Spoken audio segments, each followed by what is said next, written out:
Hey everybody, on Monday I was able to go to a mystery movie at my local theater, and I didn't know what the movie was going to be, but it turned out to be Roofman, which was kind of cool because I was hoping it was going to be Tron, to be fair, but Roofman was cool. This is something I was interested in seeing, and it doesn't come out until Thursday or Friday officially, so I was excited to see this movie. And if you're not familiar with it, it's based on a true story. Jeffrey Manchester, former Army Ranger, struggling, turns to robbing McDonald's restaurants by cutting holes in the roofs. And he secretly, he gets arrested, he escapes from prison, and he ends up living in a Toys R Us for 6 months, surviving undetected while planning his next move. But then he falls in love with a divorced mom, and he leads his double life, setting off a compelling and suspenseful game of cat and mouse as his past closes in.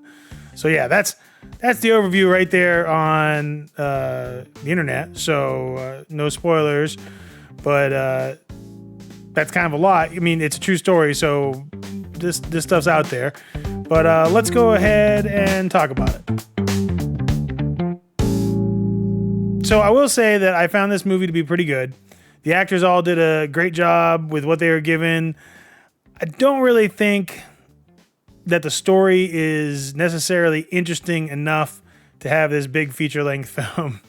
Or at least maybe not for a theatrical experience, right? So maybe on Netflix, this would have been a great Netflix movie. Yeah, I didn't really feel that seeing it in the theater enhanced my experience anymore. If you check out my Letterboxd review, I said that I sort of felt like it was a edgier Hallmark movie because, I mean, at heart, it's sort of a romance between Jeffrey, Channing Tatum's character, and Kirsten Dunst's character, Lee.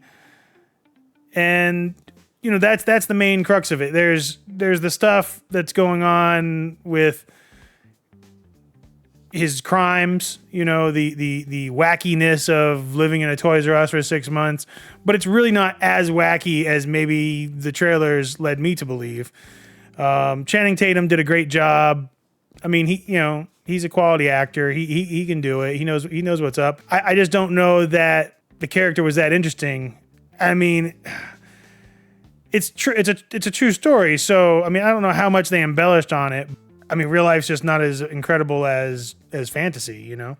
So, I don't know. Even in this circumstance, for me, the storyline didn't really hit as hard as I had kind of hoped it would. So, maybe other people have a different experience with it. But for me, that's how I felt. Kirsten Dunst, she did a great job for what she had to do. I mean, I guess it was nothing groundbreaking. You know, like I said, it's sort of like a Hallmark movie, the way some of these people act. Lakeith Stanfield, Juno Temple, their characters were good.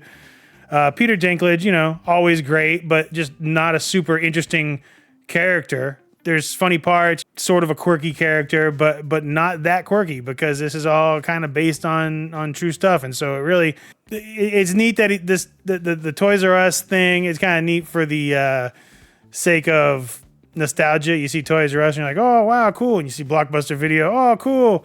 McDonald's is McDonald's, you know, nothing nostalgic about that. I don't know. It was an okay movie. It was pretty good, but it wasn't the greatest, in my opinion. Derek Cianfrance was a director, and he helped with the screenplay along with Kurt Gunn. I don't believe he has any relationship to the other Gunn brothers, Shawn and James. Ben Mendelsohn was a pretty funny character in this, but they're all pretty minor roles. During the credits, there's some clips of the real people and stuff like that, and that stuff was almost, honestly, was more interesting. You know, I could have sat and watched a hour documentary about this and probably had just as much an enjoyment as watching this movie. I am glad that I got to see it at the mystery movie showing. It was actually a little less expensive than a normal movie would have been as well. It's on a Monday evening, I guess. So I guess that's why they have the cheap price here anyways. But yeah, it's an okay movie. Like I said, nothing to write home about. So overall, I did like the movie. I'm only going to give it 3 out of 5 Wolverine popcorn buckets. Wolverine, just because Channing Tatum is Gambit. I don't know if I'd rush out to see it in theaters, but it is a okay watch. So let me know what you think in the comments. Have you seen it yet? Are you planning on going to see it when it comes out? What are your thoughts? Have a great day, everybody.